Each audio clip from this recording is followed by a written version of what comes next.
Hello, and welcome back to the Hearsay podcast, a joint project between Pro Bono Students Canada, University of Calgary Chapter, and CJSW 90.9 FM. This is a podcast where University of Calgary law students discuss a variety of legal topics with a plethora of professionals in the field. We'd like to emphasize that the information you hear today is legal information and not legal advice, as we are law students and not lawyers. This podcast is purely for informational purposes. If you do require legal advice, please consult a lawyer, as there is no substitute for a professional. My name is Katie, and I'll be your host. I'm here with my co-hosts, Amanda and Sean. Today, we will be speaking about adult interdependent partnerships, and what that means and what they're all about. Joining us today is Jay Moch. Jay Moch is a Calgary family law and divorce lawyer. Jay did his law degree at the University of Calgary, where he was also a volunteer at Pro Bono Students Canada. Jay started his legal career in corporate law with a focus on real estate and intellectual property, before pivoting to family law and real estate, where his practice is focused on LGBTQ+ issues, including cohabitation agreements, fertility and surrogacy law, and separation and divorce. In the spirit of reconciliation, we would first like to acknowledge that Hearsay is recorded on Treaty 7 territory. We would like to take this opportunity to acknowledge the traditional territories of the people of the Treaty 7 region in southern Alberta, which includes the Blackfoot Confederacy, comprising the Siksika, Piikani, and Kainai First Nations, and the Tsuut'ina First Nations, and the Stoney Nakoda, including the Chiniki, Bearspaw, and Goodstoney First Nations.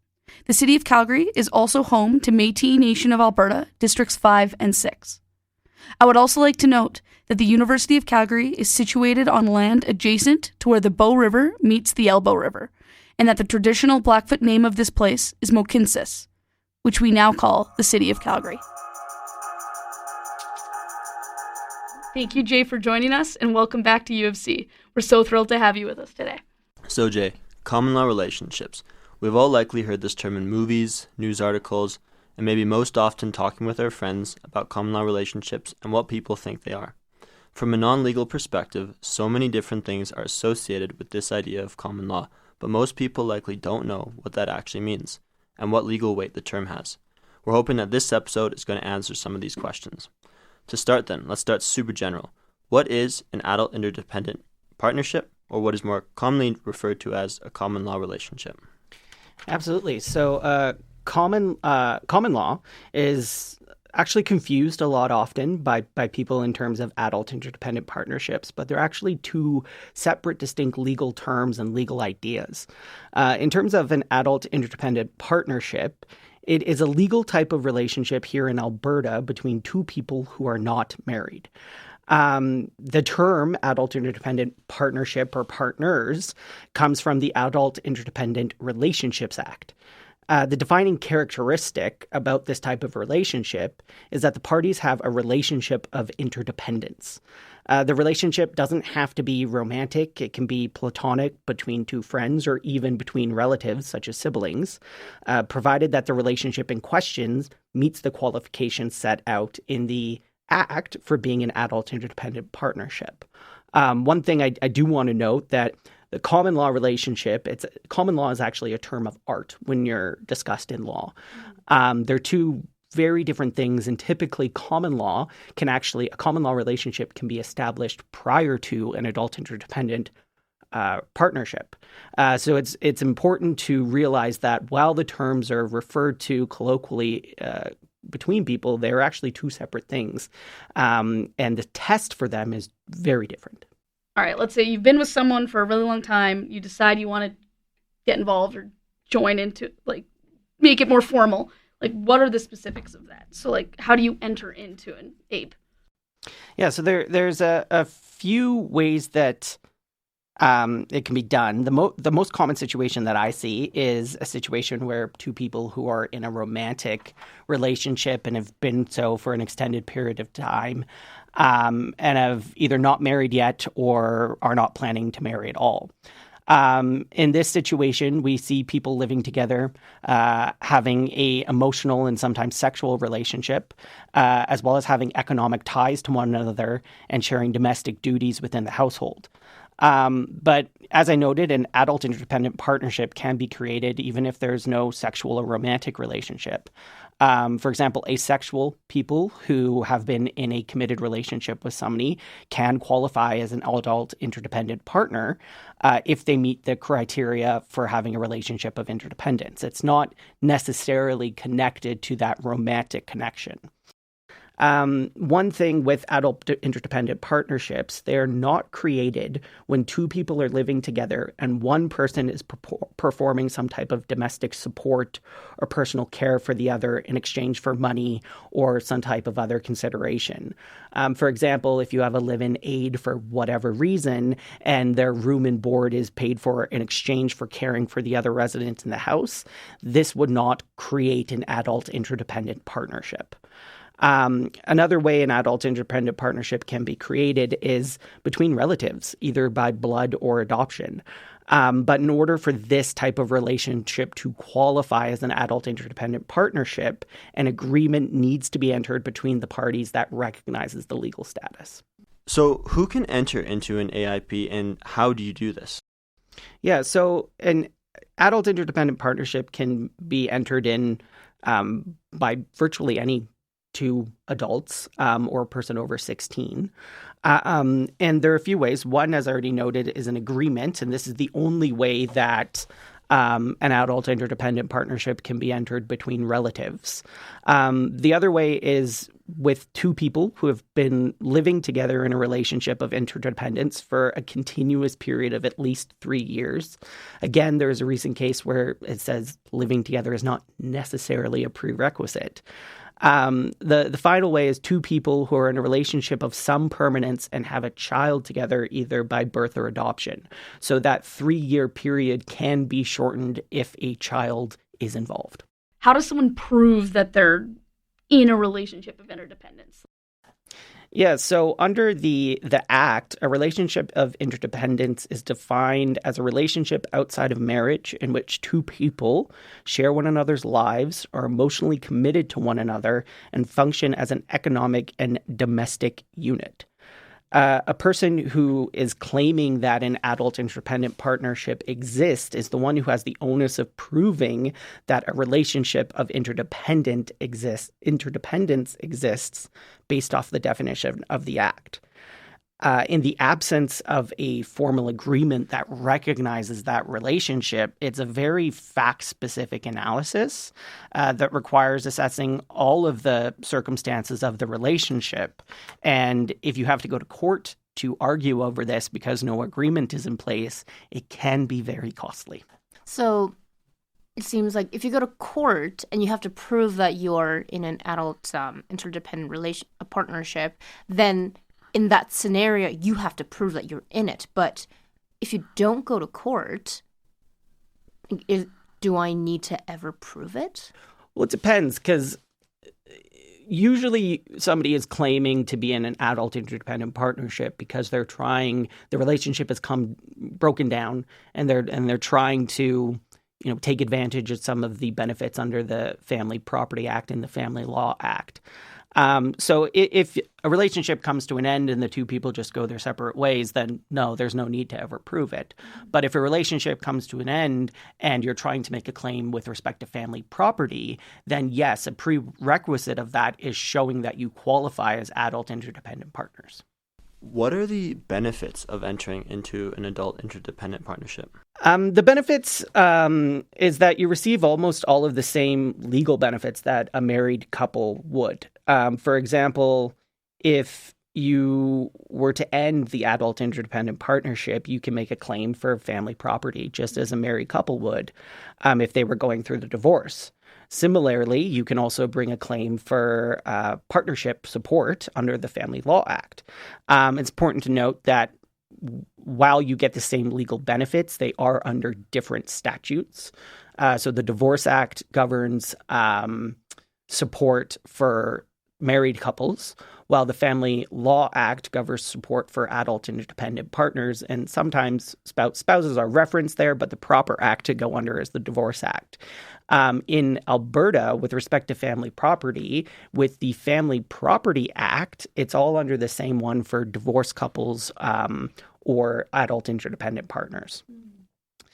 So for people who don't want to get married or for whatever reason cannot get married, becoming an adult interdependent partner and recognizing that legal relationship is a way to give you some rights in the event the relationship breaks down that otherwise would not exist unless you were married. Is it possible to enter into an adult interdependent partnership without knowing it? Like, is it possible for one person in the relationship to believe that they're in one while the other person doesn't share that belief? Possibly. Provided the adult interdependent partnership is not with a relative, because that one you have to enter into agreement. You would know, obviously, if you were in that agreement. But for any other type of relationship, it is possible. For example, you've been in a long-term relationship with somebody for many, many years, you've lived together and you meet that 3-year requirement. Depending on the particulars of the relationship, you could qualify as adult interdependent partners with neither of you actually realizing it. Similarly, if you have a child with the person and then you're living with them on top of that, even without meeting that 3-year mark, if you have that relationship of interdependence, you could qualify as adult interdependent partners.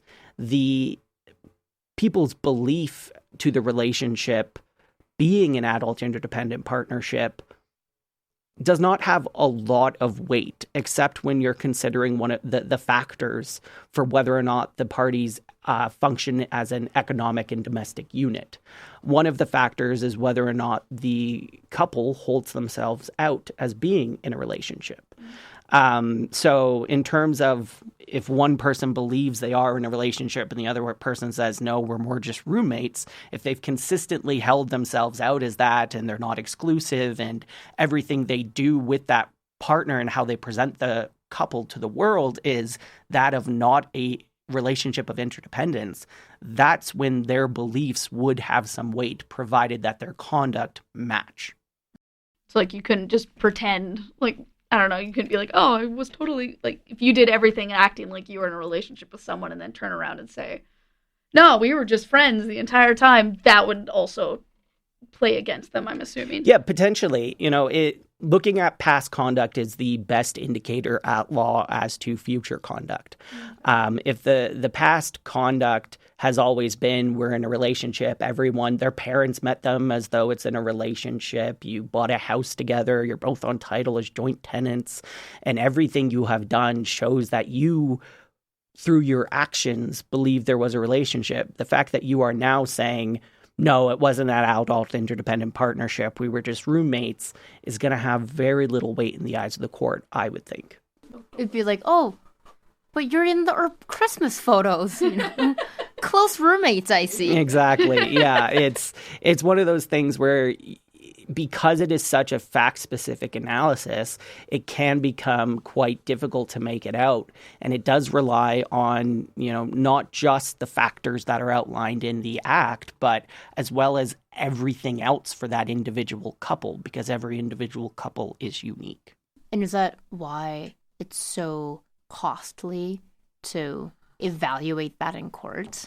Yeah, whenever there's a holistic analysis, just think of money signs, because it's going to get expensive, because you can't just say, oh, here's this one factor that proves everything, because it's not. The court has to look at everything that is relevant to this couple. And on top of that, the weight of each factor shifts for the couple, because for some, living together is a big indicator of that relationship of interdependence. But for others, if one of the partners works out in Fort Mac every 2 weeks, living together may not be that relevant of a factor, but everything else shows that there is a relationship of interdependence. So I'm curious, I just want to clarify something. Earlier you said that first you distinguished that a common law relationship and an adult interdependent partnership are separate things. And I believe that you said that the threshold for entering into a common law relationship is lower than for an AIP. Could you just expound on that a little bit? Yeah, so I don't know if the threshold is lower, but in terms of the time period of living together, it is shorter. So the common law, a common law relationship, every time I have heard of it, is in relation to taxes. And so I can't remember exactly. I'm not sure if it's something like 3 months or a year. I don't remember the threshold, but it is substantially less than that of an adult interdependent partner, where the initial amount is 3 years of living together. So you can become common law for tax purposes well in advance of becoming adult interdependent partners. So common law for tax purposes, basically, like, that's all that is for, though. It's just for taxes, and then everything else we're talking about, like, when it gets more treated like a marriage and there's more rules and everything, that has to hit the 3-year threshold. So, like, the taxes part is just its own thing. Yeah, the taxes is its own thing because it's under federal law. So in Alberta, the Adult Interdependent Partnership Act or Relationships Act is Alberta law. Mm-hmm. So they have their own standards. So you said for adult interdependent partnerships, the two individuals have to live together for 3 years. Does it have to be consecutive 3 years? That's what the Act says, consecutive. How the application at the courts is a little bit different because it does look at the specifics for each family. So again, the example of somebody who is living in Fort Mac for 2 weeks every single month, they could argue, well, it's not consecutive because I'm not here for 2 weeks of every single month for the past 3 years. But the argument against that would be, yes, but that schedule is consecutive. You know what's going to happen. Or what about like long-term vacations? Like, I went to, Italy for a week in November. Yeah. Well, I didn't. I wish I did, but I think we all wish we went to but Italy. If I were to, if I'm living with someone and it's been 2 years and 6 months, but I was away for a week, like, does that just restart the clock, or what does that do? Typically it wouldn't, but it's a question of the facts. So that's why these things are so complicated. And, even lawyers who have been doing this for much longer than I would go to court and make arguments based off of the facts to try to prove there is or is not that relationship.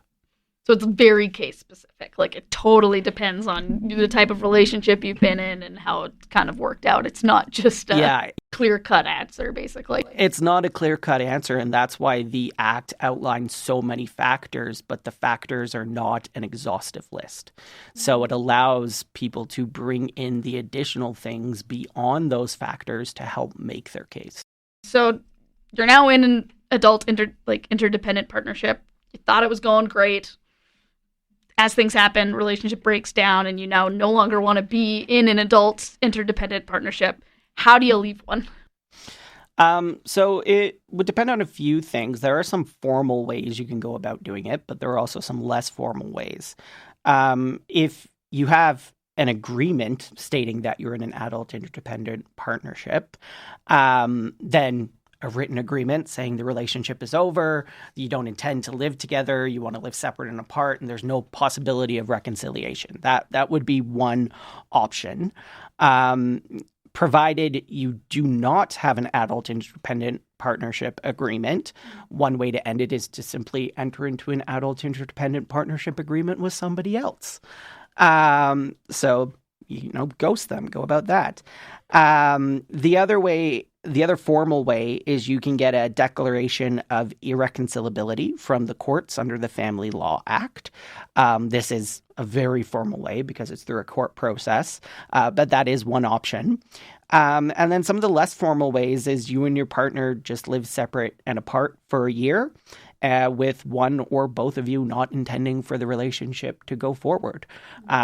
So just break up. Another way the adult interdependent partnership can end is the partners marry each other or they marry somebody else. So as soon as a marriage comes about, that adult interdependent partnership will cease. So when you mention like written agreement, does that have to be like a formal document that you want like a lawyer to look at? Or is it as simple as like I send the person a text that goes, I'm done. I don't want anything to do with this. We're finished. And would that count? Or is it totally on a case-by-case basis? would be a case-by-case basis. Obviously, the best option would be a formal agreement where both parties have had independent legal advice. That's costly, though. And there, to my knowledge, is no requirement to have that. The agreement really just has to state the relationship's over, you intend to live separate and apart, and there's no possibility of reconciliation. So whether or not a text message would satisfy that, you're getting into questions of contractual interpretations and offers and acceptance and everything like that. So this all sounds very formal and sometimes costly if you want to, do it in the most thorough manner. Why would you want such an agreement? Unless you want to go to court eventually and you're just, that type of person who thinks very far ahead and thinks of the worst, like, just in case this comes up in court 10 years later, I need to have this document with me so I can say, hey, on November 30th, my relationship ended with this person. So otherwise, why would you want one? That is one of the best reasons to have it, is so that you have an end date for the relationship. So you have that evidence to the court that, with respect to family property, you can say the relationship ended on this date. I bought a $5 million house a year later and the person's trying to claim an interest in it. You can say, no, we weren't together at this time. I have an agreement evidencing this. Gosh, if you have a lot of assets, it seems like it's prudent to have it in place. Yeah, definitely. That's the big thing with the assets, and same with either entering into a adult interdependent partnership agreement to formalize the relationship or to formalize the ending of the relationship. If you have assets, either one or both of you, or if the career that you're on and there's a trajectory that you could come into a lot of money or anything like that, it could be beneficial to enter into that type of agreement. So what does happen to the party's property when the adult interdependent partnership ends? Yeah, so under the Family Property Act in Alberta, an adult interdependent partner can make a claim for the division of family property just as a married couple would going through divorce. How the property is divided is really no different to that of a married couple. It really depends on the property in question and whether it qualifies as exempt property that is not divisible at all or is divisible unequally. Generally speaking, family property, which is property that is acquired during the course of the relationship, or in the case of a marriage, the marriage, is presumptively equally divisible.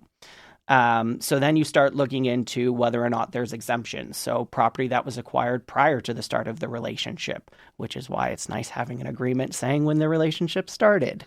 Then you can say, that property is exempt and only the increase in value of the property during the course of the relationship is divisible by some amount.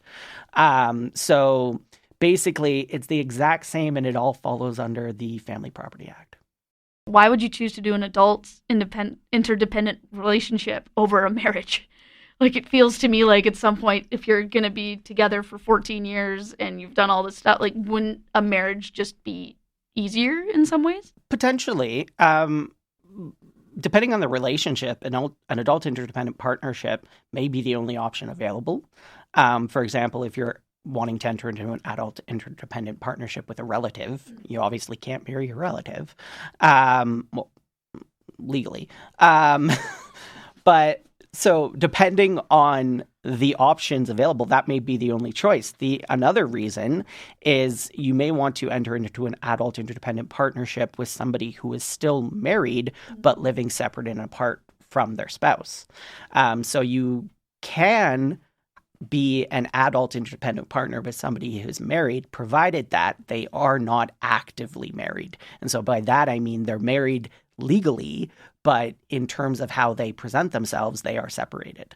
And so in that situation, marriage is not available until the divorce is finalized. Mm-hmm. And depending on the situation, that could take years and years and years.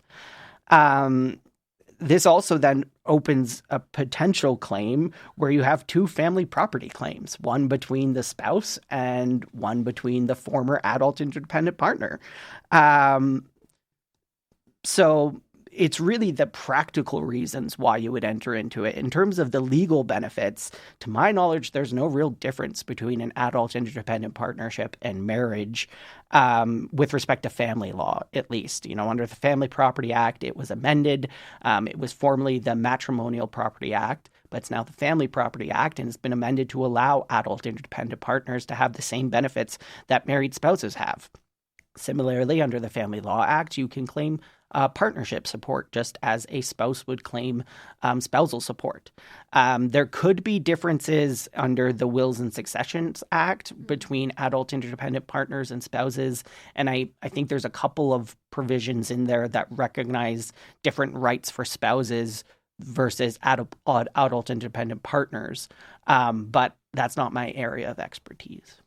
Just quick follow-up question. So then we wouldn't know, well, then the couple who would decide, whether to enter into an adult interdependent partnership versus marriage, if they want to think about, immigration or other purposes, they would have to do their due diligence and then figure that out, which one is the easier practical.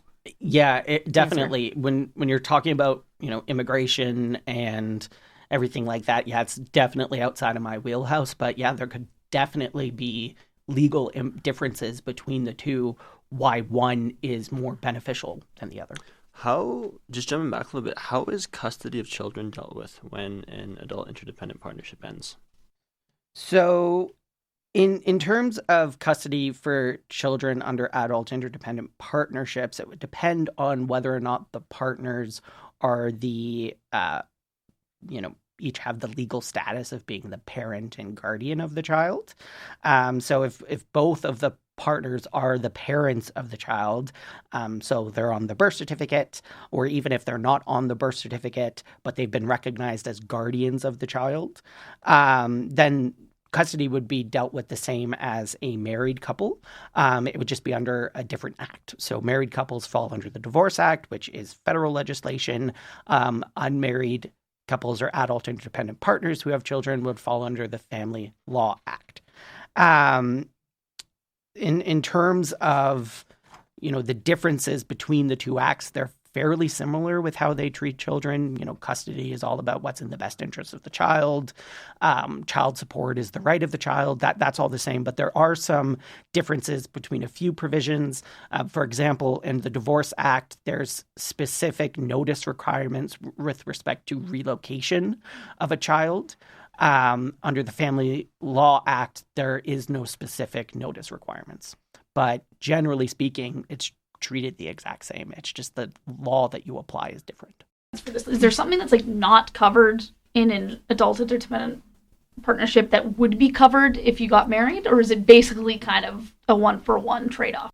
I guess you get different certificates. Yeah. One costs a bit more. Yeah, they're pretty similar in terms of you mean the legal benefits that you get? Yeah, basically there are things that are covered in a marriage that wouldn't be covered under an adult interdependent partnership.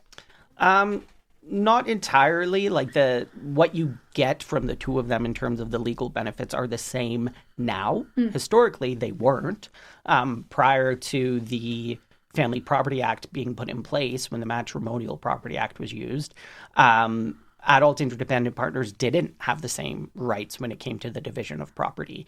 They had to make what's called an unjust enrichment claim in order to gain rights to assets acquired during the relationship and things like that.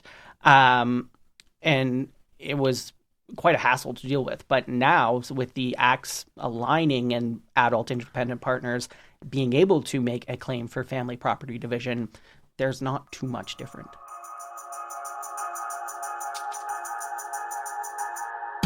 This is the first of a two-part installment on adult interdependent partnerships.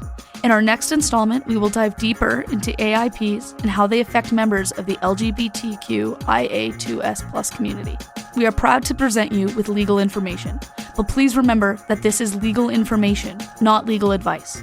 If you require legal advice, please consult a lawyer. The Hearsay podcast is a joint project between CJSW 90.9 FM and Pro Bono Students Canada, University of Calgary chapter. If you would like to hear more podcasts like this, the Hearsay podcast can be found on Google Podcasts, Apple Music, Spotify, or wherever you get your podcasts. Thank you for listening, and we'll see you next time.